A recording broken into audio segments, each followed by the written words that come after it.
자, 이번 시간에는 우리 전산세무 이거 재무회계 이론 중에서 교재는 그 42페이지 유형자산에 대한 것이고요. 어저께까지 해서 재고자산까지는 설명을 해드렸고요. 그 다음 비유동자산에 해당되는 유형자산을 설명해 드리는데 순서적으로 따진다면 투자자산하고 그 다음에 유형자산, 무형자산 이렇게 나와야지 되는데 중요성이 다른 그 자산보다는 여기 유형자산에 대한 그 빈도수가 높다 보니까 교재 구성할 때 얘가 먼저 나온 것 같아요. 일단 지금 여기 보시는 바와 같이 우리 유형자산에 대해서는 전산회계 1급에서 배웠던 기본적인 내용부터 한번 잠깐 복습을 하고 그 다음 세무 2급에 추가되는 항목들이 여기 유형자산에서 좀 많은 편이에요.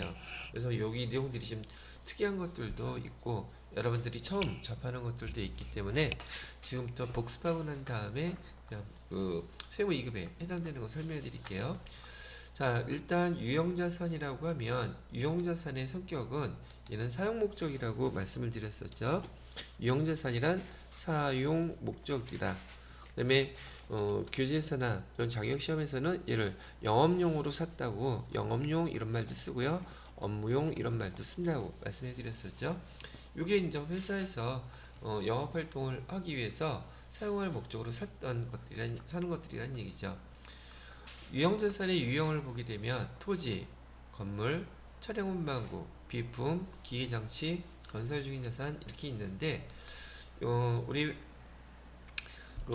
회계 원리에서도 그렇지만 회계 원리보다도 회계 전산회계 1급에서 배울 때 이 유형자산 중에서 감가상각하지 않는 자산 두 가지가 뭐 있나요? 이렇게 물어봤었죠. 그건 토지하고 그다음에 건설 중인 자산은 감가상각을 하지 않는 자산입니다 라고 배웠단 말이죠. 근데 감가상각하지 않는 건 똑같은데 성격은 다르다 그랬어요.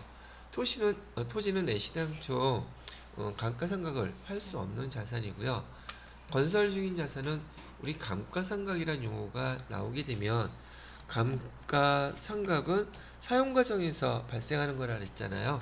근데 여기 건설 중인 자산은 지금 사용 과정이 아니라 얘는 취득 과정에 있는 거죠.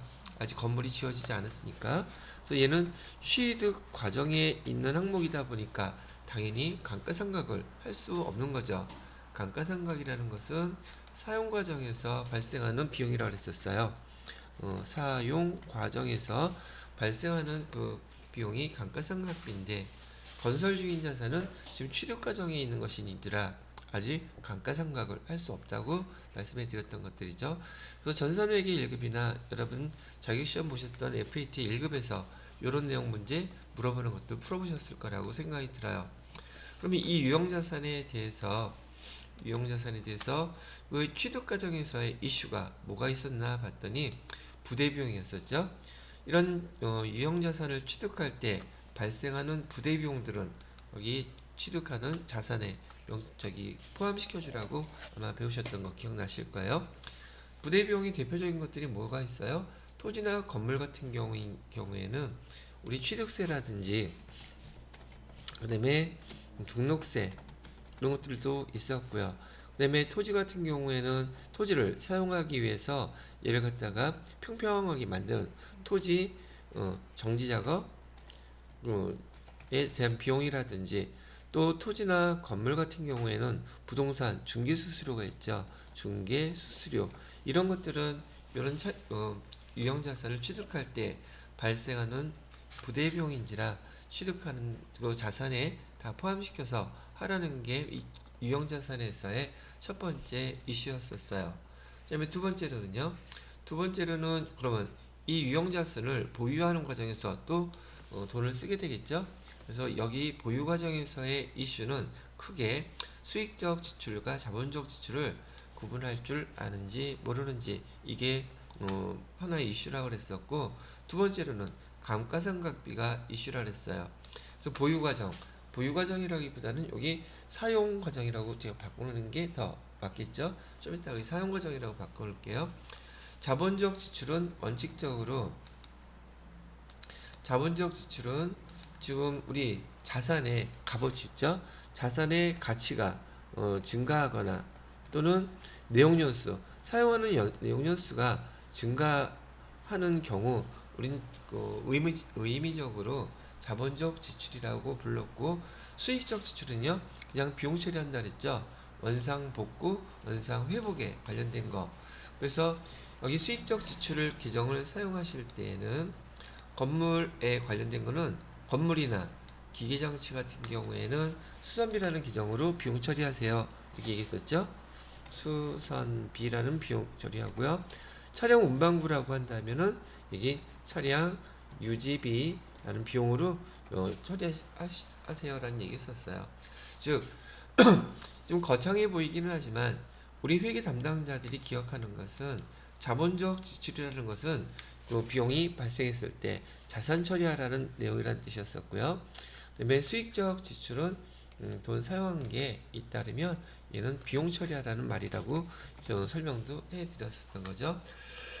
그러다 보니까 회계 1급이나 FAT 1급 정도 수준에서 잘 물어보는 것 중에 하나가 취득과정 중에서 여기 취득세, 등록세는 우리 자산 처리했었잖아요. 근데 요거하고 또 비슷하게 구분을 잘 하는지 못하는지 물어보기 위해서 취득세하고 등록세하고 비교되게끔 자동차세라든지 그다음에 재산세라든지 뭐 이런 것들 세금도 뭘로 기록하는지 물어보더란 말이죠. 자동차세라든지 재산세 이런 것들은 사용 과정에서 발생하는 거예요. 자동차세도 자동차를 취득하고 난 다음에 사용할 때 1년 후에 고지되는 게 자동차세고요. 재산세라는 것도 다 취득 끝나고 사용했을 때 1년 후에 지자체에서 세금 내라고 하는 것들. 그래서 이런 규정들은 뭐라고 사용했겠어요? 기록할 때 세금과 공과로 회계 처리해야 되고, 취득세, 등록세는 토지 샀을 때는 토지, 건물 샀을 때는 건물, 차량 운반구 샀을 때는 차량 운반구 이렇게 기록해달라고 얘기했던 거랍니다. 자, 그래서 자본적 지출, 수익적 지출, 또 생각난 김에 자본적 지출과 수익적 지출에서 세무 2급에서도 물어보는 형태의 문제가 있어요. 물론 전산회계 1급이나 FAT 1급에서도 얘기했던 거지만은요. 지금 우리 회사에 건물 엘리베이터를 갖다가 지금 설치했단 말이에요. 엘리베이터를 설치했는데 얘가 500만 원이래요. 그러면 우리가 알고 있기로는 엘리베이터는 그 건물이라는 자산의 값어치를 증가시키는 거죠. 그래서 얘는 자본적 지출이니까 건물 이렇게 500만 원 이렇게 처리를 해야지 되는데, 회계 담당자가 엘리베이터가 무슨 건물이야? 상상도 못했어. 그래서 얘를 갖다가 그냥 배웠던 대로 건물이라는 자산으로 처리하지 않고요. 이를 수선비로 만약에 회계 처리를 했다고 쳐봐요. 수선비 500만 원. 이렇게 회계를 잘못 처리한 결과가 재무제표에 어떤 영향을 미칠까요? 이런 식으로 물어보는 문제가 흔하게 자주 출제가 되더란 말이죠. 그러면 지금 얘는 자산으로 처리해야 되는데 자산으로 처리하지 않았으니 자산은 어떻게 과소평가가 되겠죠. 그러면 비용은요? 보니까 비용은 쓰면 안 되는데 비용 썼잖아요. 그러니까 비용은 과대평가가 될 것이고요. 근데 우리는 요거 하나만 알게 되면, 기존 하나의 방향만 알면 나머지 것들은 다 쉽게 구분할 수 있었죠. 또 이익은 똑같이 과소평가될 것이고, 그 다음에 자본은요, 자본도 과소평가될 것이고, 법인세 비용은요, 법인세 비용도 과소평가되겠죠. 이런 식으로 여기 자본적 지출과 수익적 지출에 대해서 세무 2급에서 이런 이론 문제로 종종 출제가 되니까 참고로 봐주시면 될 것 같아요. 자, 그 다음에 감가상각비에 대한 걸 좀 보시게 되면, 사용 과정에서는 감가상각비를 갖다가 계산을 해야지 되는데, 감가상각비라는 것은 유형자산을 사용하면서 그 값어치가 떨어지는 그 금액, 그걸 갖다 계산하는 방법이었었어요. 감가상각의 3요소가 뭐가 있었죠? 감가상각에 우리가 3요소라고 부른다면 내용연수하고 우선 취득가액부터 해야 되겠죠. 취득가액. 두 번째는 내용, 연수. 세 번째는 잔존 가치. 얘가 감가상각의 3요소라는 걸로 설명해 드렸었고요. 이 감가상각비 계산하는 방법을 우리는 정액법, 정률법, 연수합계법, 생산량 비례법 제가 다 설명해 드렸었죠. 이 항목들을 계산하려면 이 감가상각의 3요소가 반드시 있어야 된다고 얘기를 했었단 말이죠. 그죠? 그런데 여기 정률법은 요 감가상각의 3요소가 사용되지 않는 것처럼 보인다고 얘기했었어요. 정률법을 계산할 때는 어떻게 계산했었냐면 미상각 잔액에다가 곱하기 정률 또는 얘를 상각률이라고 부른다 그랬었죠. 상각률을 곱해주게끔 되어 있는데 여기 지금 정률법으로 감가상각 계산하는 방법 여기 용어에 여기 취득가액, 내용연수, 잔존가치 이런 거 하나도 없잖아요. 그러면 얘 감가상각비 계산하려면 요 감가상각이 3요소 반드시 필요하다 그랬는데 여기는 하나도 안 들어갔다고 얘기는 하겠지만 그거는 여기 상각률, 정률 요거 계산할 때 이 세 가지가 다 반영됐다고 얘기했었죠. 그래서 정률법으로 감가상각 계산할 때는 그냥 미상각 잔액에다가 상각률만 무조건 곱하세요. 여기 잔존가치 이런 거 빼면 된다 안 된다? 그런 거 빼지 마세요 라고 얘기해드렸었죠. 잠깐 교재에도 나와 있는데 이 정률을 계산하는 방법이 1 마이너스 루트 여기 이렇게 놓고 사실 이거 저기 뭐죠? 계산기 쓰는 것부터 몰라. 내용 연수에다가 여기는 잔존 가치 그다음에 밑에다가는 취득가액 이런 식으로 계산을 하면은 우리 상각률을 계산할 수 있대요. 그래서 우리는 상각률 계산 주어진 자료로만 이용할 뿐이지 이런 내용들을 계산은 하지 않는다고 제가 얘기해 드렸던 것이죠. 자, 이렇게 됐고요. 여기 각각의 정액법, 정률법, 연수합계법, 생산량 비례법 또 계산하는 방법은 여러분 교재에 나와 있나 여기? 46페이지에 보시게 되면 정액법, 정률법, 그다음에 이중체감법, 연수합계법, 생산량 비례법 이렇게 나와 있죠. 이따가 교재로 정리하면서 설명드릴 때 한 번 더 보고 가도록 하겠습니다. 자, 그러면 아니 지금 보자고요. 우선 거기 정액법 보세요. 정액법은 직선법이라고도 하며 감가상각 대상액을 내용연수에 걸쳐 균등하게 배분하는 방법이다. 거기에 취득가액에서 잔존가치를 뺀 게 지금 감가상각 대상액이라고 부르는 용어라고 예전에 설명해 드렸었죠. 그렇게 하면 되겠고요. 정률법은 미상각 잔액에다가 정률을 곱하세요 라고 되어 있죠. 그렇게 하시면 되겠고요. 자, 이중체감법은요. 취득 원가에서 감가상각 누계액을 뺀 것에 정액법 상각률 곱하기 2라고 되어 있죠.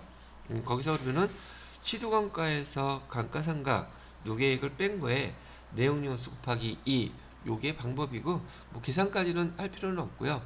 그냥 정액법의 2배 이렇게 생각하시면 될 거예요. 그 다음에 연수합계법은 여기 47페이지 보시게 되면 취득원가에서 잔존가치 빼고 내용연수분의 그 다음에 연수의 역순 이것도 계산하는 방법 제가 다 설명해 드렸었죠. 그 다음에 생산량 비례법 생산량 비례법도 보니까 정액법하고 저기 뭐죠 연수합계법하고 생산량 비례법은 다 취득 원가에서 잔존가치를 빼주고 있는 게 프레임이 다 똑같죠. 그래서 지난번에 이 세 가지를 제가 뭐라고도 불렀냐면 가속상각법이라고도 부른다고 그랬었어요. 자, 그 다음에 신규 취득 자산과 기존 처분 자산의 감가상각비 그걸 하면 될 것이고요.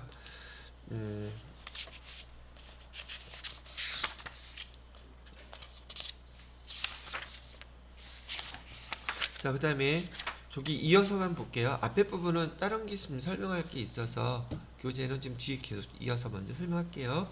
47페이지에 보시게 되면 유형자산 취득 후 지출이라고 되어 있는데 조금 전에 설명해 드렸던 자본적 지출과 비용적 지출 대표적으로 나왔으니까 이거 한번 읽어보시면 되겠고요.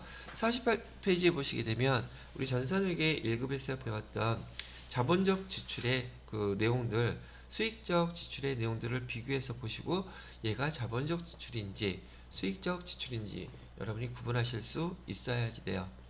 그래서 그 내용들 좀 이따가 한번 읽어보시고요. 그 다음에 유형자산의 손상차손 여기는 별표 하나 해놓으시고요. 얘는 여기 전산세무 2급에 이제 추가로 들어간 유형자산에서 추가된 세무 2급의 문제 유형이라고 보시면 되겠고 좀 이따 설명해 드릴 겁니다. 그 다음에 7번도 별표 하나 해놓으시고요. 얘도 세무 2급에 추가된 거예요. 자, 그 다음에 49페이지에 유형자산의 처분 나와 있는데 자, 여기는 화면 봐주시고요. 우리 회계 1급 때 배웠던 처분 과정은 제가 여러분들한테 반드시 이렇게 취득원가 그 다음에 감가상각 누계 장부가액 요거 계산해 놓은 다음에 우리가 처분하는 금액을 비교해서 장부가액과 지금 처분하는 금액 비교해서 유형자산 처분이익인지 유형자산 처분 손실인지부터 먼저 꼭 알고 넘어가세요 라고 했었죠. 요 틀을 꼭 다시 한번 말씀드리지만 꼭 만들어 놔야 돼요. 그래야지 이론 문제가 됐던 실기 문제가 됐던 회계 처리할 때 헷갈리지 않아요. 시험 문제에서는요 당연히 여러분들한테는 여기 감가상각 누계에 요거를 계산하게끔 시험 문제를 내겠죠. 그래서 취득가액, 취득원가에서 감가상각 누계액 빼면 장부가액과 우리가 취득하는 금액을 비교해서 지금 이 상황이라면 유형자산 처분 손실이 30만 원이 나오겠구나 알고 있어야 된다는 얘기죠. 그래서 얘를 회계 처리할 때 제가 어떻게 회계 처리하라고 말씀드렸냐면 취득원가 얘는 지금 유형자산을 처분하는 거기 때문에 처분하는 건 무조건 대변으로 없애줘야 되겠죠. 그 다음에 감가상각 누계액도 대변이 자기 자리니까 여기 유형자산이 없어지는 상황이라면 감가상각 누계액도 반대편으로 없애줘야 된다고 얘기했었어요. 그런데 장부가액은 별도로 기록하면 안 됩니다. 얘기했어요. 이유는요. 이 장부가액은 여기가 우리 회계 처리해 놓은 취득가액과 여기 감가상각 누계액의 차이잖아요. 근데 굳이 또 기록할 필요가 있어요? 없어요? 없다 그랬죠? 그 다음에 우리가 받은 돈 또는 받을 돈 우리가 받을 돈은 보통 시험 문제에서는 뭐 여러분이 문제 풀어봤던 것처럼 한 달 뒤에 보통 준다고 하니까 얘는 유형자산을 처분한 것인지라 일상적인 상거래 아니죠. 그다음에 우리 상품 제품 파는 거 아니죠. 계정 뭐라고 써야지 돼요? 미수금이라고 이렇게 쓰셔야지 된다는 얘기예요. 자, 이렇게 회계 처리하고 났더니 우리가 예상하고 있었던 여기 유형자산의 처분 손실 차변에 30만 원이 차이 나죠. 이걸 맨 마지막에다가 여러분이 예상했던 금액을 회계 처리하면서 얘가 되게 되면은 지대로 회계 처리가 끝났구나 이렇게 판단하실 수 있다고 했어요. 여기까지는 우리가 회계 1급까지에서 배웠던 내용들 전반적으로 설명해 드렸고 교재의 49페이지까지 설명을 해 드린 거예요. 요걸 끝나기 전에 지금 여러분 교재 다시 42페이지로 잠깐 넘어와 보세요. 42페이지에 보시게 되면 거기 유형자산의 개념, 유형자산의 종류 그 다음에 설명해 드린 것이고요. 43페이지 보시게 되면 유형자산의 인식과 취득금액, 그래서 인식요건, 그 다음에 유형자산의 취득금액 결정하는 방법. 다음 페이지에 보시게 되면 자산의 교환 취득, 여기다 별표 2개 해놓으세요. 얘도 세무 2급에서 여러분들한테 추가된 항목으로 자산의 교환에 대한 거 설명해 드릴 것이고요. 그 밑에 리을에 보시게 되면 정부 보조금이라든지 그 밖의 경우라고 되어 있죠. 얘도 별표 2개 해놓으시고요. 세무 2급에 얘도 추가된 항목이랍니다. 그래서 요거 10분 쉬었다가 제가 설명해 드릴 거고 45페이지에 보시게 되면 유형자산의 감가상각, 그래서 감가상각의 개념, 감가상각의 기본 요소, 감가상각의 회계처리. 여기는 아까 회계 1급에서 배웠던 내용들 제가 아까 설명을 해드렸던 것들입니다. 자, 그래서 10분 쉬었다가 여기 세무 2급에 추가된 항목으로 여러분들한테 추가적으로 설명해 드리도록 하기로 하겠습니다. 자, 10분 쉬세요. 자, 얘는 지워도 되겠죠? 자, 이제 교재 이제 하나씩 보면서 43페이지에 볼게요. 43페이지에서 이제 유형자산을 취득하는데 거기 유형자산 유형자산의 인식조건이라고 나와 있잖아요. 거기에 인식조건의 기억에 뭐라고 되어 있어요? 미래 경제적 효익 유입된다고 되어 있죠. 근데 얘는 모든 자산에 제가 처음 재무상태표 설명해 드릴 때 자산의 정의가 회사가 팔고 싶을 때 팔면 돈 되는 거라 그랬잖아요. 그럼 여기 미래 경제적 효익이 유입될 가능성이 매우 높다. 이게 자산을 기록할 수 있는 그 전제 조건이에요. 두 번째는요, 신뢰성 있게 측정할 수가 있어야 돼요. 그렇죠? 그다음에 당연히 회사가 통제하고 있어야 된다는 것도 빼먹으면 안 되겠죠. 그래서 다시 또 까먹었을까봐 자산의 모든 자산들의 공통점을 저는 자산 기종 설명하면서 그 자산 첫 번째 말에서 기정에서 제가 얘기해드린 거예요. 모든 자산이라고 했어요. 그죠?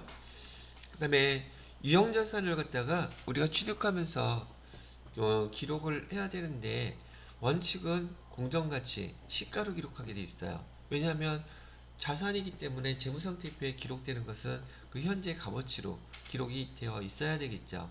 그래서 외부에서 구입할 때는 우리가 배웠던 대로 매입 금액에다가 부대 비용 포함시키는 건 알고 있죠. 자가 건설할 경우에도 마찬가지로 제작 원가에다가 부대 비용 발생하는 게 있다면 걔도 포함시키라고 그러는데 좀 이따가 나오겠지만 거기 자가 건설일 때 부대 비용에 해당되는 것 중에 특징적인 것이 이자 비용이에요.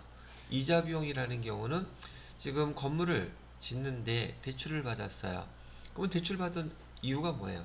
건물 짓기 위해서죠. 근데 건물 짓는 기간 동안에 이자가 나가겠죠. 이자 왜 내는 거예요? 대출 받았으니까 이자 낸 거잖아요. 근데 그 이자 비용도 부대 비용인 거예요. 뭐에? 그 건물을 짓기 위해서 이자를 냈기 때문에. 그래서 그 이자 비용도 시험 문제 나오면 여러분 이거 이자 비용 이렇게 할 텐데 아니요. 얘도 건설 중인 자산으로 기록하셔야 한다는 얘기예요. 그 특이한 거 그거 설명 하나 드렸고요.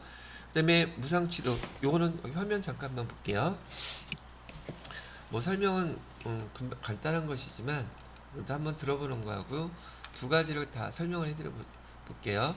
건설 중인 자산 우선 설명은 건설 중인 자산의 회계 처리는 지금 보통 건물을 짓게 되면 우선 착수금 계약을 해야 되겠죠. 착수금 계약금을 포함해서 계약금뿐만이 아니라 뭐 건물이 어느 정도 완성되면은 중도금도 내야 되겠죠. 그런 것들을 보통 우리는 건물을 지을 때요 기송고라고 불러요. 건물이 어느 정도 지을 때마다 돈을 내야 되는 거. 그러면 그 돈 나갈 때마다 여기 건설 중인 자산이라고 기록을 하는 거예요. 그래서 이 건설 중인 자산에 계약금하고 중도금하고 다 포함해 가지고 예를 들어서 7,000원이 이렇게 나갔다고 가정을 할게요. 이 금액은 다 현금으로 줬다고 가정을 하고요. 그래서 7,000원 이렇게 줬는데 이 건물이 얼마짜리냐 하면 지금 10,000원짜리예요. 그 10,000원짜리는 건물이 완공되게 되면 현금으로 지급하기로 계약을 했단 말이죠. 그러면 어느 순간인가는 건물이 완성이 되겠죠. 그래서 건물이 완성됐을 때 차변에 건물 얼마짜리라고 했어요? 10,000원짜리 이렇게 쓰고요. 그다음에 여지껏 돈 나갔던 거 있었죠. 개념으로 따지면 우리가 선급금 준 거하고 똑같은 거예요. 근데 여기 건설 중인 자산은 선급금이라고 안 쓰고 건설 중인 자산이라고 쓰니까 건설 중인 자산 저기 진행하면서 얼마 지금 돈 줬어요.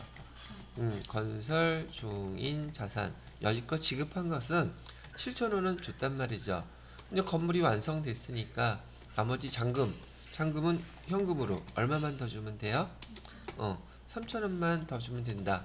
그래서 이 건설 중인 자산은요, 건물이 완성될 때까지만 사용하는 임시계정이에요. 그래서 그 금액 전체가 이렇게 상기 처리돼서 없어져야지 잔액이 남아있으면 된다, 안 된다?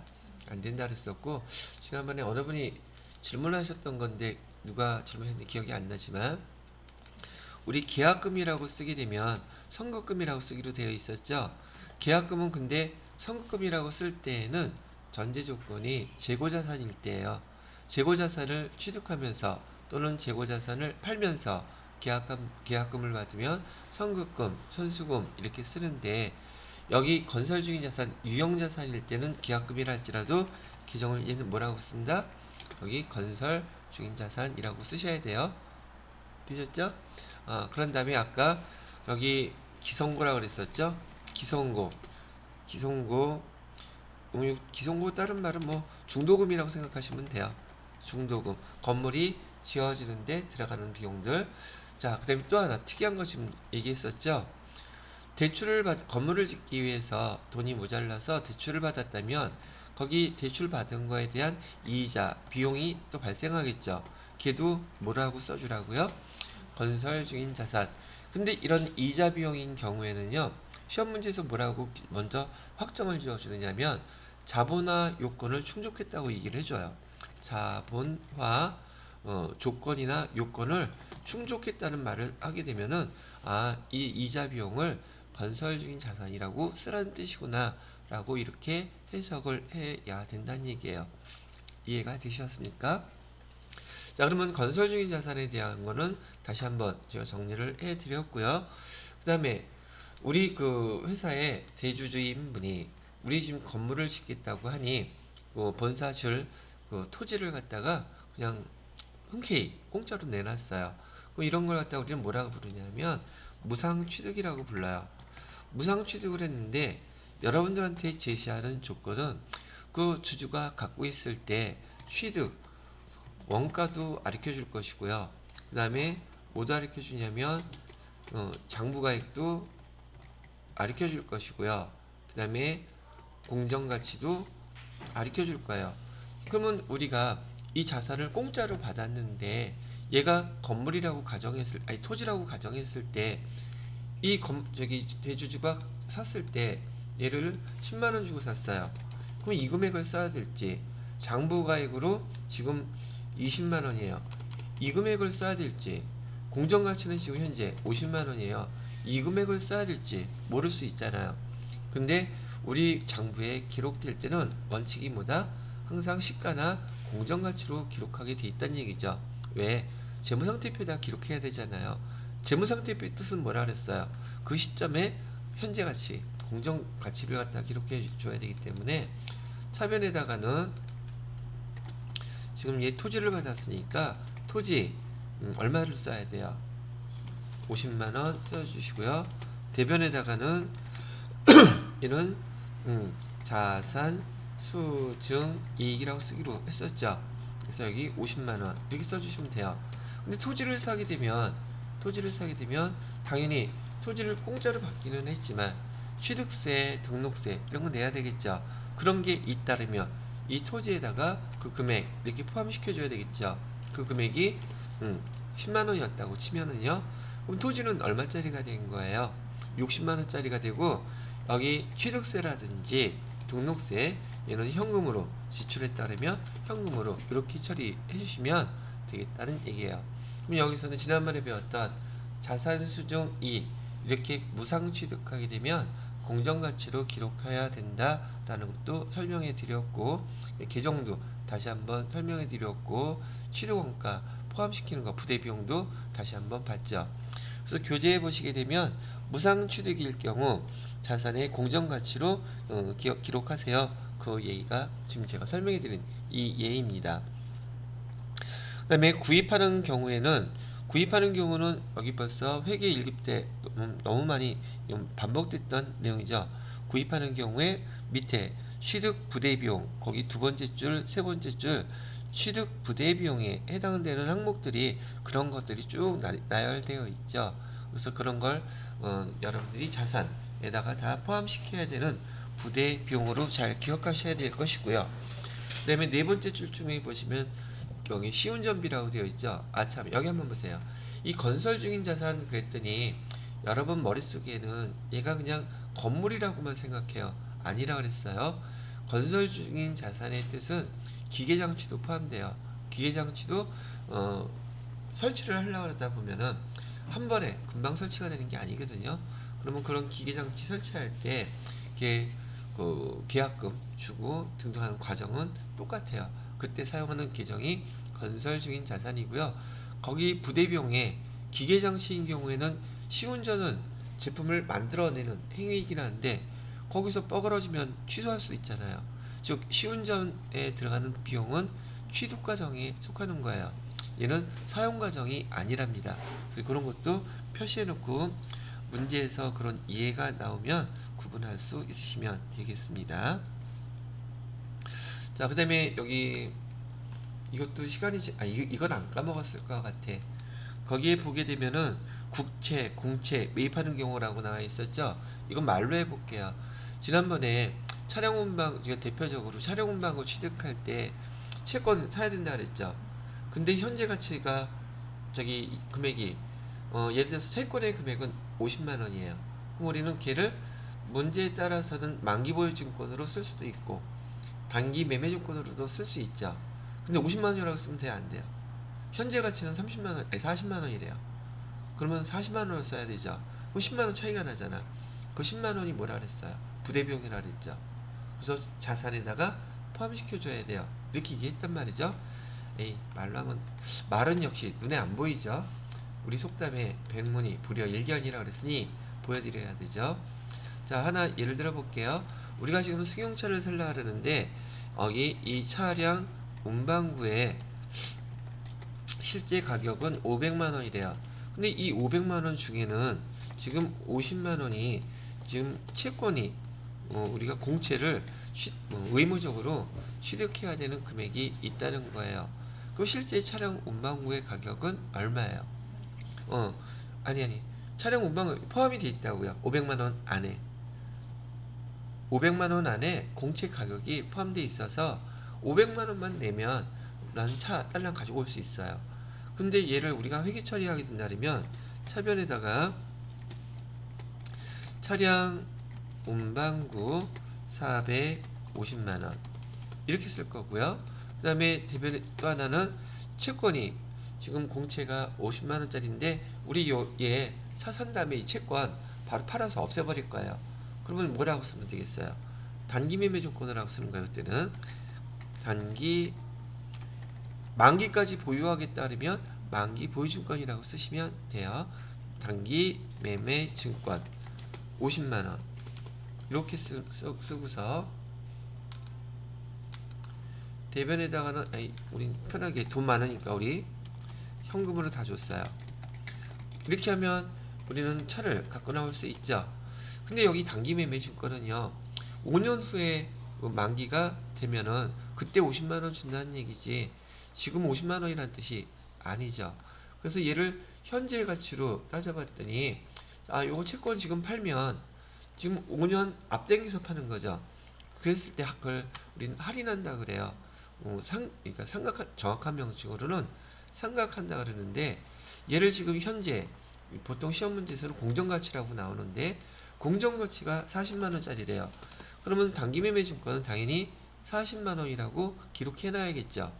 그럼 여기서 10만 원이 차이 나잖아요.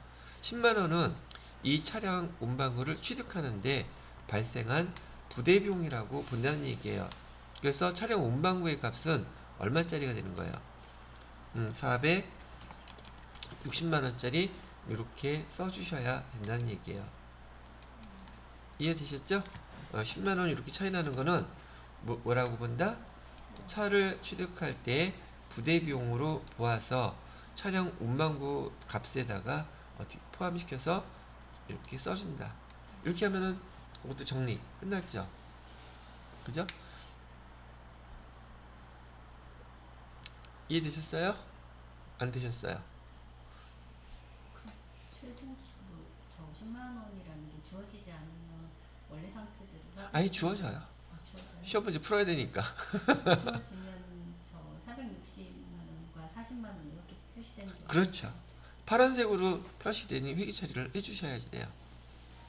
됐나요? 뭐 단기 매매 주권 50만 원을 기록할 수는 없잖아. 이건 5년 후의 값이니까. 우리 재무 상태표에는 현재 가치가 들어가야 되니까. 됐어요? 근데 이거 들었던 기억 있어요, 없어요? 지은 씨는?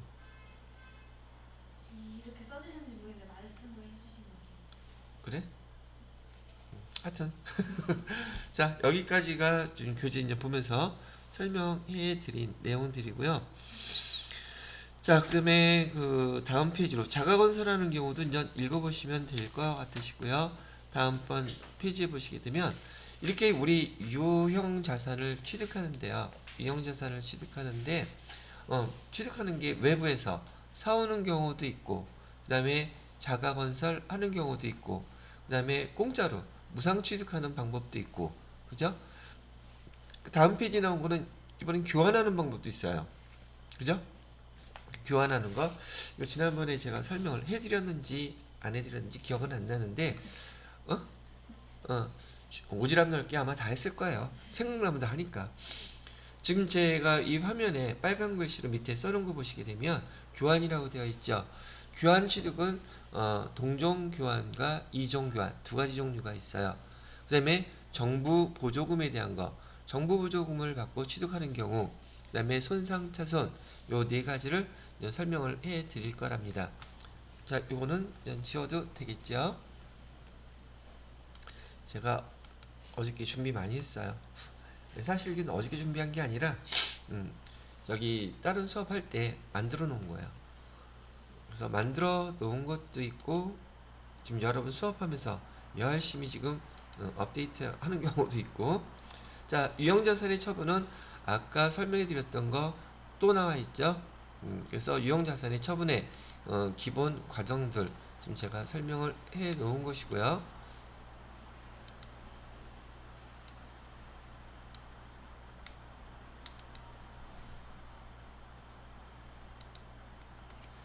자, 기본적인 틀은 이렇게 유형자산을 처분할 때요.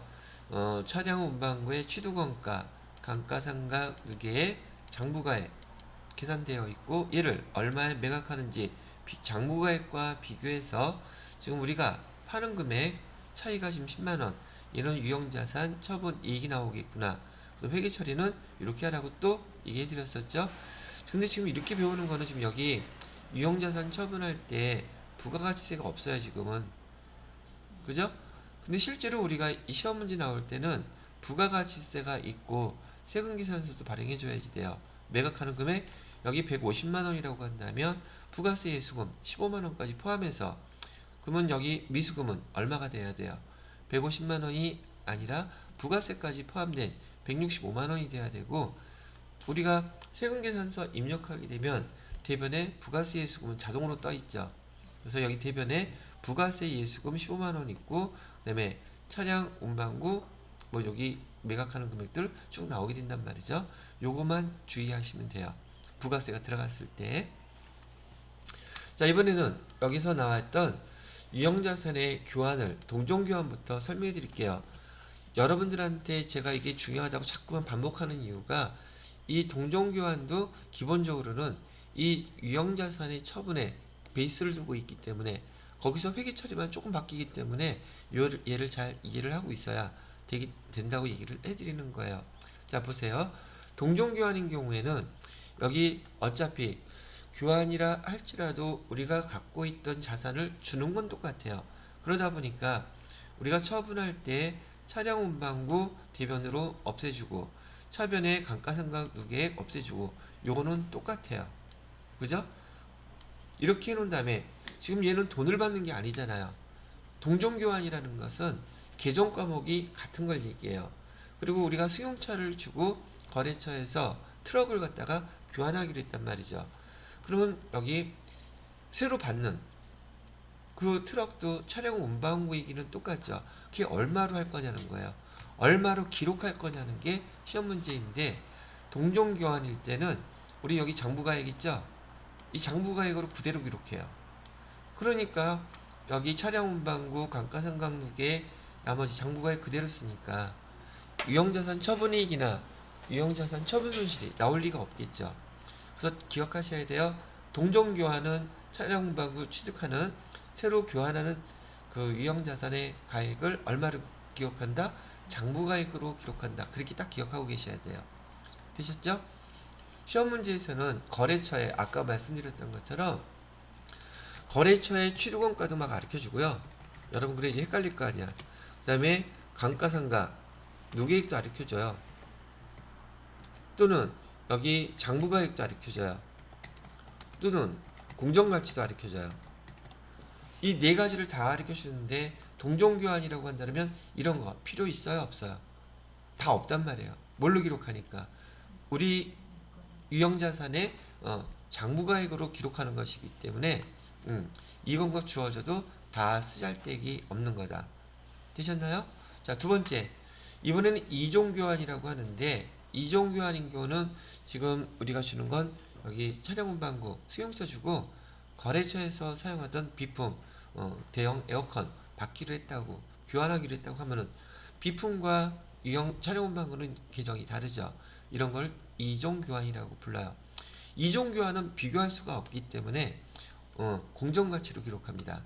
공정가치, 우리 거를 공정가치를 알면 우리 걸로, 우리 거 모르면 상대편의 공정가치로 기록하는 거예요. 그러면 공정가치로 기록하다 보니까 우리 장부가액과 금액이 차이가 날 수가 있겠죠. 그래서 유형자산 처분이익이나 처분손실이 발생할 수 있어요. 자, 여기 똑같이 교환을 하는 것이기 때문에 우리 자산의 차량 운반구와 감가상각 누계액 없애는 건 다 똑같죠. 그리고 여기 새로 지금 우리가 받는 비품을 얼마로 기록할 것이냐가 문제인 거예요. 똑같이 문제에서는 상대 거래처의 취득원가, 감가상각누계, 장부가액, 공정가치 이거 다 가르쳐 준단 말이죠. 그럼 헷갈리겠죠. 근데 뭘로 기록한다? 공정가치. 근데 만약에 우리 거를 알면 우리 거의 공정가치를 쓰는 거예요. 근데 대부분 시험 문제에서는 우리 거에서는 장부가액밖에 안 가르쳐줘요. 그러니까 공정가치가 없으니까 상대편의 공정가치로 기록했는데 이 비품의 공정가치가 얼마였었느냐 하면 160만 원이었대요. 우리 장부가액은 얼마인데? 140만 원인데 공정가치 얘가 160만 원이니까 여기가 160만 원이 되는 거죠. 그러면 유형자산 처분 이익이 20만 원 발생하겠구나.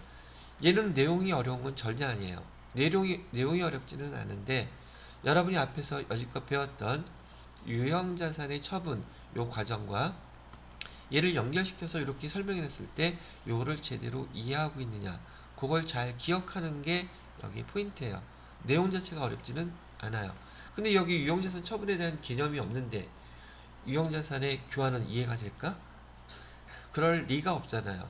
그래서 여러분이 급수가 높아지게 되면 반드시 밑에 급수 내용들을 정확히 잘 이해하셔야지 그 다음 급수를 올라갈 수가 있어요. 근데 이게 우리 회계만 그럴까요? 모든 원리가 다 그럴까요? 그렇겠죠? 아니 태권도 흰띠가 갑자기 검은띠가 될 수 있어요? 아, 마이네임에서는 가능한 것 같아. 뭐 고등학생이 뭐 이렇게 잘 싸워? 싸움을 위해서 태어난 애 같아. 하여튼 모든 것은 단계가 있어야 됩니다. 한 숟가락만 먹으면 배부른가요? 두 숟가락, 세 숟가락 먹어야 배부르잖아요. 누구는 먹는 거 보기만 해도 배부르다 그러는데 부모님들이 그런 얘기 잘 하시죠? 뻥인 것 같아요. 한 3일 굶어놓으면 배고플 거 아니야. 자, 그래서 지금 우리 세무 2급에서 새로 추가되어 있었던 유형자산의 그 교환, 동종교환과 이종교환에 대한 내용도 설명을 해드렸답니다. 되셨나요? 요즘 아닌 게 아니라 유튜브 보시는 분들이 매일 한 명씩 두 명씩 늘어나. 100만 명이 머지않았어. 100만 명 되면 돈 많이 벌까? 자, 그 다음 거 보시도록 하겠습니다. 여기 이 유형 자산의 재평가는요.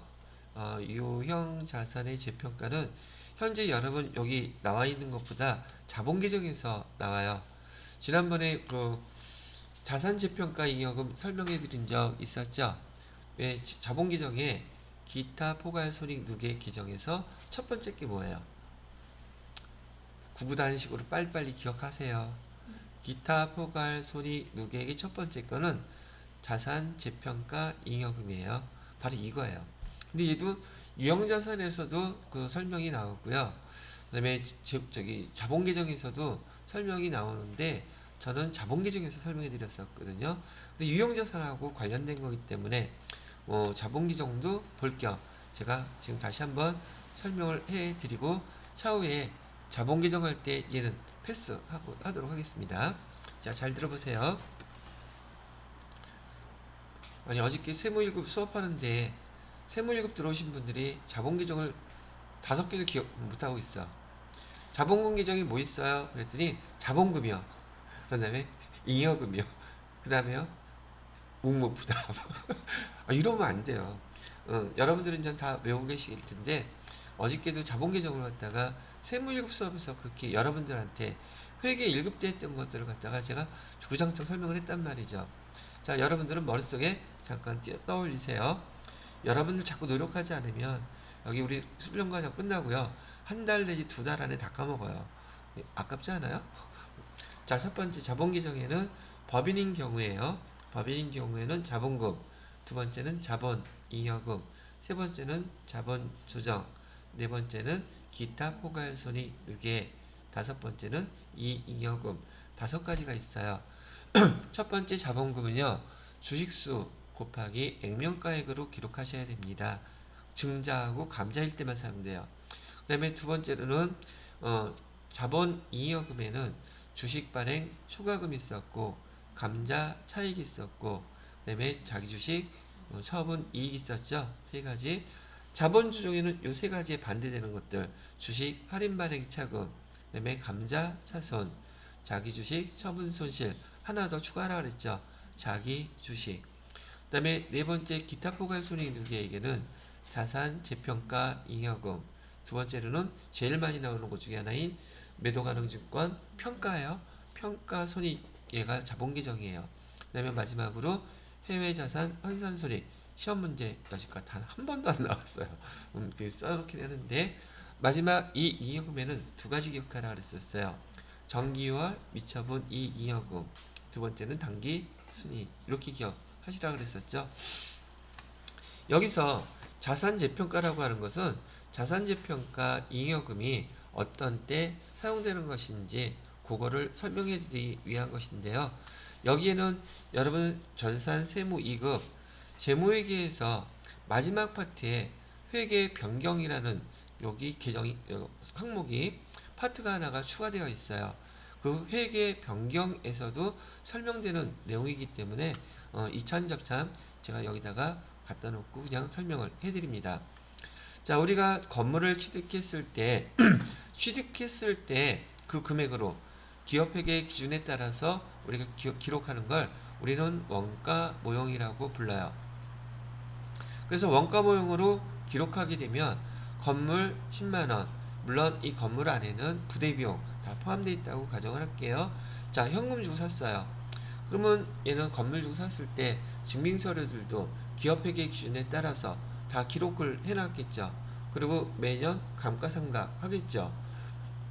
그런데 얘가 10년 전에 샀을 때 이렇게 10만원이었었는데 지금 얘 건물을 평가해 봤더니 지금 얼마냐면 30만원이래요. 아니 40만원.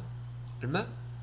이 건물이 40만원이라고 한다면 건물 우리가 기록해 놓았던 유형자산 건물의 가격보다 얼마가 더 증가했어요? 30만원이 더 증가했잖아요. 그래서 이 애를 재평가하는 거예요. 재평가 모형을 왜 재평가를 해요?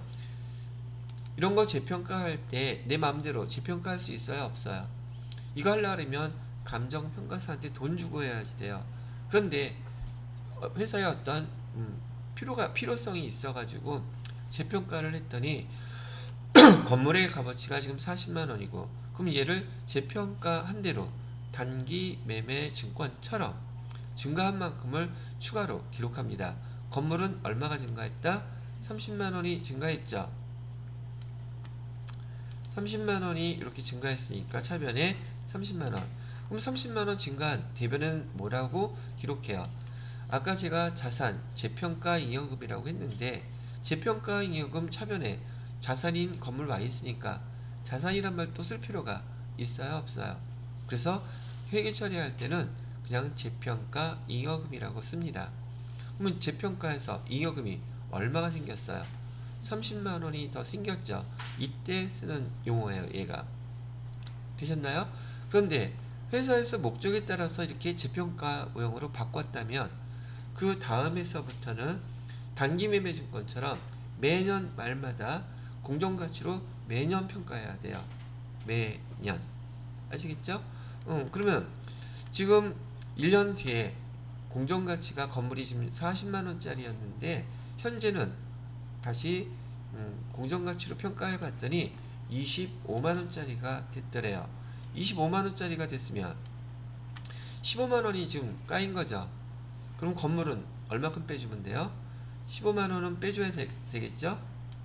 그래서 대변에 15만 원 빼주고 지금 이 재평가 잉여금은 자본 계정이었었죠. 제가 자본 계정에 있는 거 있으면은 회계 처리할 때 자본 먼저 빼주라 그랬던 거 기억나시죠? 그래서 얘 지금 재평가를 했을 때 지금 15만 원이 까였긴 했지만 지금 남아있는 거 쓸 수 있는 금액이 자본 계정이 얼마 있어요? 30만 원 있죠? 그 중에서 얼마를 먼저 뺐습니다. 15만 원을 이렇게 먼저 빼쓰는 거예요. 되셨나요? 자, 그리고 또 한 해가 지났어요. 그 다음 해가 됐는데 그 다음 해에 공정가치가 또 30만 원으로 5만 원 올라갔다고 치면 건물이 또 5만 원 증가하겠죠. 그죠? 여기 25만 원이었었는데 지금 30만 원이라면서요. 연도수를 쓰게 되면 이거 제가 매년 해야 된다 그랬어요. 얘는 2020년도고요. 얘는 지금 2021년도예요. 그리고 얘는 2019년도에 재평가를 시작한 거고요. 자, 그럼 공정가치는 건물이 가격이 매년 바뀌겠죠. 항상 똑같을 리가 거의 없단 말이에요. 그럼 공정가치가 또 이렇게 25만 원짜리 건물이 30만 원짜리가 됐다고 하니 차변에 건물 5만 원 써줘야 되겠죠. 근데 대변에다가는 또 뭐라고 써요? 건물 값어치가 올라갔으니 재평가 잉여금이라고 쓰면 안 돼요. 이때부터는 재평가 이익이라고 써야 되고 재평가 잉여금은 처음에 이렇게 재평가를 시작했을 때 그때만 쓸 수 있는 계정이고 얘는 이때부터는 뭐라고 써야 되느냐면 재평가 이익이라고 쓰셔야 되고요. 얘는 단기 손익계정이에요. 이익이 났다 할지라도 손익계정으로 재평가 해준다. 되셨죠? 단기 매매 증권으로 따지면 단기 매매 증권 평가 이익이란 뜻이에요.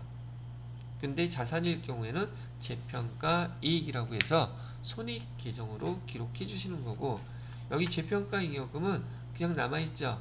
손실 났을 때만 계속 빼쓰는 거예요. 이해되셨어요? 오케이. 자, 그러면 재평가 잉여금이라는 계정은 이렇게 자본 계정 쓰는 거. 자본 계정은 앞에 관련된 계정이 있으면 반드시 상계 처리하라는 것도 다시 한번 설명을 해드렸습니다. 자, 이번에는 손상차손이라는 거 설명해 드릴게요. 이 손상차손이라는 것은 자, 아까 봤던 것처럼 촬영 문방구는 현재 500만 원짜리고요. 얘를 사용하면서 감가상각 누계액은 360만 원. 그래서 현재 장부 가치는 얼마라고 나와 있어요? 140만 원짜리예요. 정상적으로 감가상각했을 때 장부가액이 140만 원인데 얘가 올해 운전하다가 빵 박아가지고서는 얘가 지금 못 쓰게 됐어. 사용할 수는 있는데 지금 현재 장부 가치가 140만 원짜리가 일상적이지 않은 어떤 불의의 사고로 인해서 값이 더 떨어져 버린 거예요. 그럼 우리 재고자산 평가하는 것처럼 우리 재무제표에다가는 사고가 나서 실제 장부가액보다 그 값어치가 떨어졌다면 그 떨어진 실제 가치를 기록해 놔야 되겠죠. 됐어요? 그래서 일상적이지 않게 얘가 어떤 사고로 인해서 지금 가격이 떨어졌는데 얘를 갖다가 지금 여기 순공정가치라고 되어 있죠. 순공정가치는 지금 중고차 회사에다가 판다고 했더니 얼마 준다고 얘기하냐면 40만 원 주겠대요. 근데 얘가 팔지 말고 우리가 조금 수리해서 그냥 사용하면 그 값어치가 얼마나 될까? 얘는 추정하는 거예요. 추정을 해보니까 50만 원 정도 되겠더래요. 그래서 얘를 그냥 팔까? 아니면 얘를 갖다가 계속 사용할까? 근데 우리는 지금 결산대이기 때문에 이 손상차손을 반영한 자산의 가격을 써줘야 돼요. 그러면 지금 값어치는 장부가액 140만 원이 될 리는 죽었다 깨어나도 없죠. 그러면 40만 원하고 비교해서 가격이 떨어진 만큼을 써줘야 될까? 아니면 계속 사용가치인 50만 원을 비교해서 그 떨어진 가치를 써줘야 될까? 여기는 이 두 개 비교해서요. 맥시멈 큰 거하고 비교합니다. 어떤 게 더 커요? 계속 사용가치가 더 크죠. 그래서 지난번에 우리 측정이라는 용어 쓸 때 그 기업의 계속 사용가치라는 말이 이때 손상차손 계산할 때 쓰는 용어였었던 거예요. 그다음에 순공정가치라는 것은 이런 말이에요. 지금 140만 원짜리 차 사용 지금 팔면은 실제로는 70만 원 줄 수 있대요. 근데 이 차를 70만 원에 사기 위해서는 그럼 사고 났던 그 부분 수리해야 될 거 아니에요. 수리하는데 30만 원 들어간대요. 수리한 다음에 팔까요? 아니면 그냥 하고 팔까요? 그래서 순공정가치란 말이 나온 거예요. 이해되시겠어요? 자, 그래서 큰 금액하고 비교하게 되면 계속 사용 가치가 더 크죠? 그러면 차이가 얼마가 생겨요?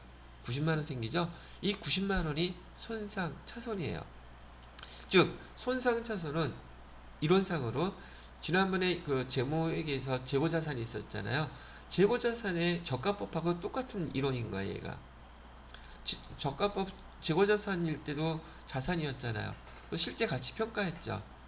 단기 매매증권도 자산이잖아요. 실제 가치로 평가했죠.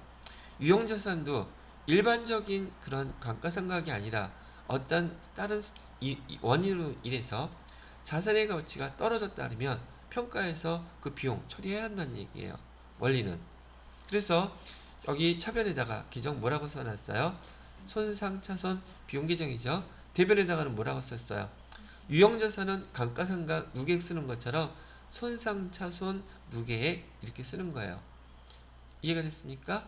그러다가 또 1년 사용했는데 얘 손상차손 됐는데 계속 사용하다 보니까 가격이 역전돼서 조금 그 중고차 시장에서 가격이 조금 더 올라갔어. 그러면 얘는 더 환입시켜야 되죠. 환입시키는 거는 우리 지난번에 재고자산 저가법하고 똑같아요. 처음에 하락된 그 범위 내에서만 환입시키는 거예요. 그 이상을 환입시킬 수는 없어요. 차변에 손상차손 누계액 빼주고 대변에다가 손상차손 환입 이렇게 써주면 돼요. 근데 얘는 세무 2급에서 손상차손에 대한 문제는요. 1년에 우리 시험 6번 본다 그랬죠. 한 2번 정도 출제돼요. 이렇게 빈도수가 많지는 않지만 여러분이 시험 문제 목적이 아니라 회계를 배웠다면 손상차손이 어떤 개념인지는 알아야 된다는 얘기 해드리고 싶은 거죠. 자, 요거 개념 한번 다시 연결시켜 드릴게요. 우리는 단기매매증권도요, 재고자산도요, 지금 배운 유형자산도 현재 가치 맞는지 걔 다 평가하고 있죠, 지금. 그죠? 우리 재무상태표에 있는 모든 자산 계정은 현재 가치로 기록하는 게 원칙이기 때문에 그래요. 됐죠? 원리가 다 똑같다는 얘기예요.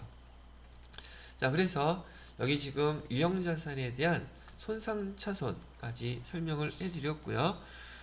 여기 해당되는 것은 어디에 나와 있더라?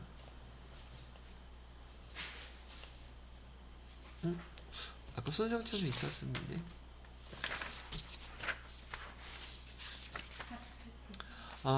48페이지에 아주 딸랑 그 매출 안 나와 있죠. 난 손상차손 이렇게 되어 있는 거 XX 표시해 있는 거 되게 싫어. 금액이 있어야지. 그래서 제가 손상 차손부터 먼저 설명을 해드렸어요. 자, 이번에 이제 남아있는 건 뭐가 남아있느냐면 44페이지에 정부 보조금 설명해 드릴 거예요.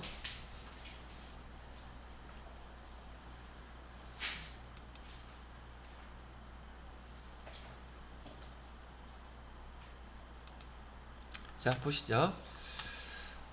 정부 보조금은요. 정부 보조금은 이렇게 있어요. 말 그대로 정부에서 특정한 목적을 가지고 기업을 지원해 주는 거예요. 정부 보조금은 크게 두 가지로 나뉘어집니다. 수익 보조금하고요. 자산 취득 보조금 두 개로만 딱 나누어져요. 여러분 시험 보는 범위 내에서는 수익 보조금이라는 것은 정부에서 보조하는 어떤 조건이 만족되면 그냥 돈 주는 거예요. 예를 들어서 요즘 코로나 때문에 제한 조치 많이 받았던 기업들한테 돈 지급해 주죠. 조건이 만족되면 돈 지급해 준다는 뜻이에요. 예를 들어서 지금 보조금으로 지금 100만 원을 갖다가 정부에서 돈을 줬어요. 그렇다면 여기 보통예금으로 100만 원 지금 입금이 됐거든요. 그 다음에 대변에다가 뭐라고 써요? 정부 보조금 수익이라고 쓰면 돼요. 제가 정부 보조금이라고 써놨는데 뭐라고 쓰면 된다고요? 정부 보조금 수익. 나온 김에 써요. 이렇게요. 됐죠? 근데 돈은 받기는 받았는데 그 조건이 아직 만족이 안 됐어. 돈은 받았어요 먼저. 근데 그 조건이 만족되려면 몇 가지가 지금 만족이 돼야 돼요. 그럴 때는 뭐라고 쓴다? 선수수익. 돈 미리 받은 거예요. 그래놓고 그 조건이 만족되면 선수수익 없애주면서 정부 보조금 수익 이렇게 쓰시면 돼요. 그냥 이자 수익이나 배당금 수익하고 똑같다고 보시면 돼요. 조건만 맞추면 되는 거니까. 근데 얘도 시험 문제 나와요. 얘도 시험 문제 나와요. 되게 간단한 거죠. 근데 정부 보조금 그러면 되게 낯서니까 이거 어렵다 그러고 안 하게 되면 당연히 틀리겠죠. 근데 얘가 자주 나오는 건 아니고요. 시험 문제에서 나오는 거는 얘가 좀 많이 나와요.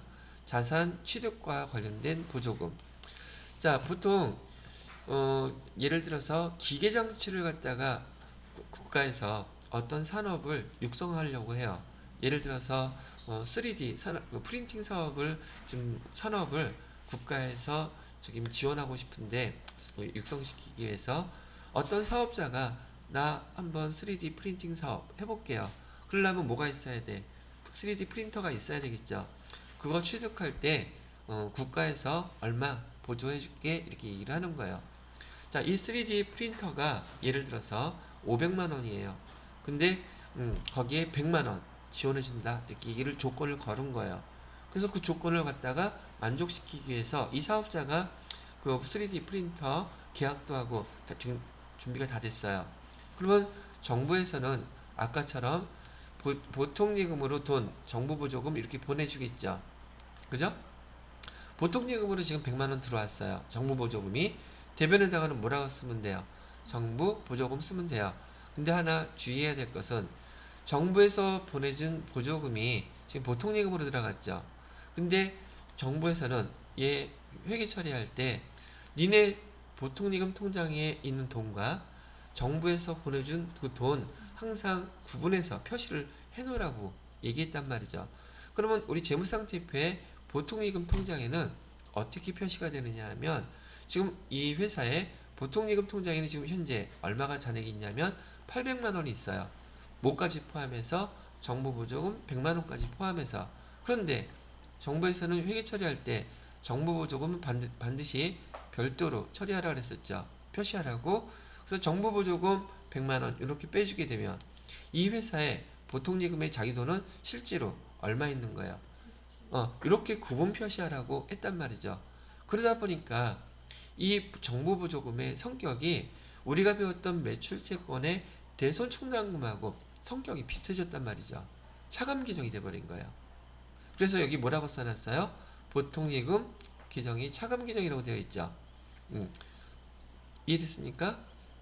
자, 그래서 정부 보조금 받았을 때 보통예금으로 받았으면 보통예금의 차감 규정이라고 말은 지금 이렇게 써놨지만 여러분이 이 자료 시험 볼 때는 코드 번호가 있어요. 여기 보통 예금은 자산 코드죠. 그래서 100번대예요. 이 정부보조금 코드 번호가. 됐나요?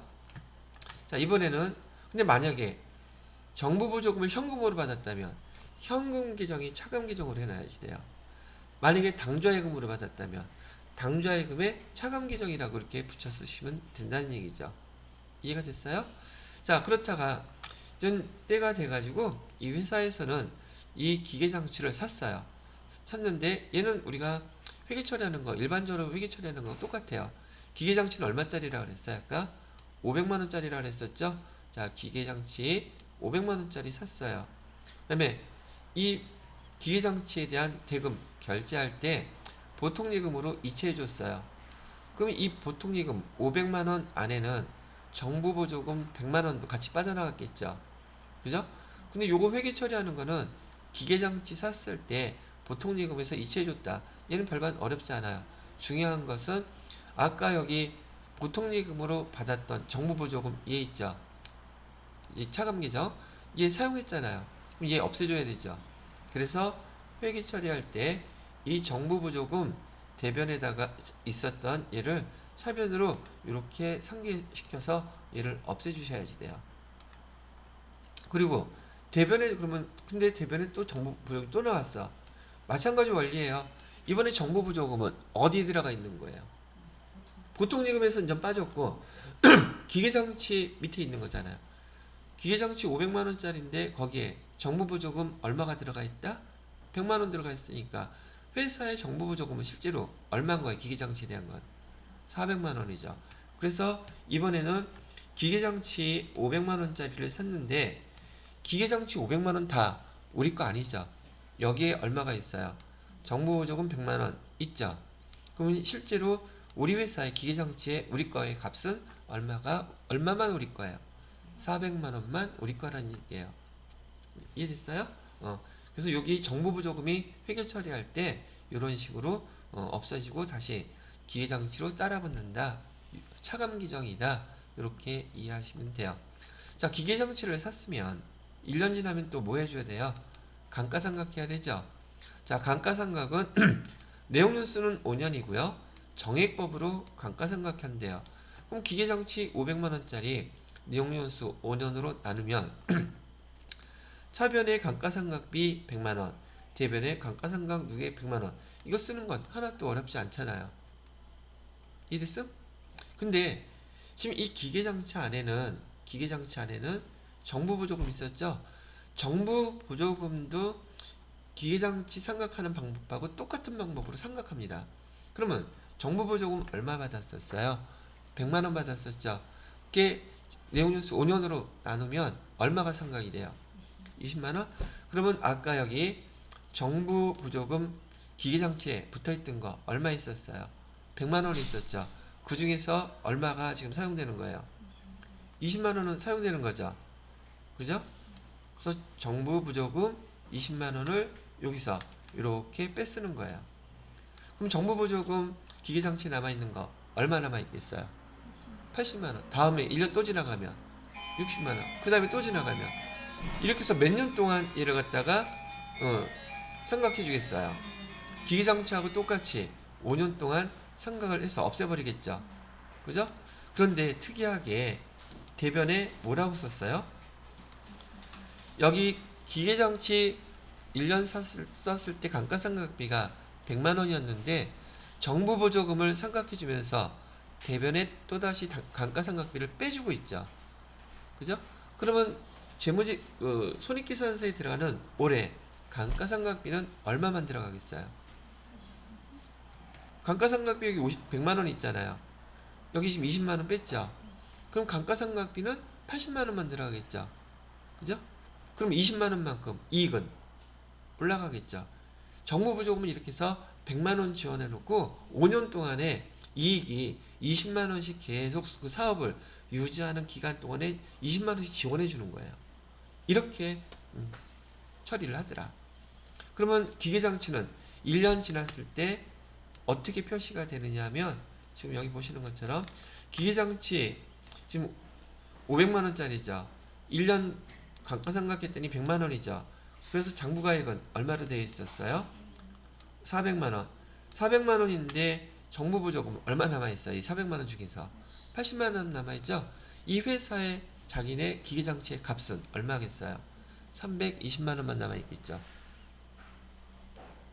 이거하고 이거 똑같은 말이에요. 지금 1년 지났잖아요.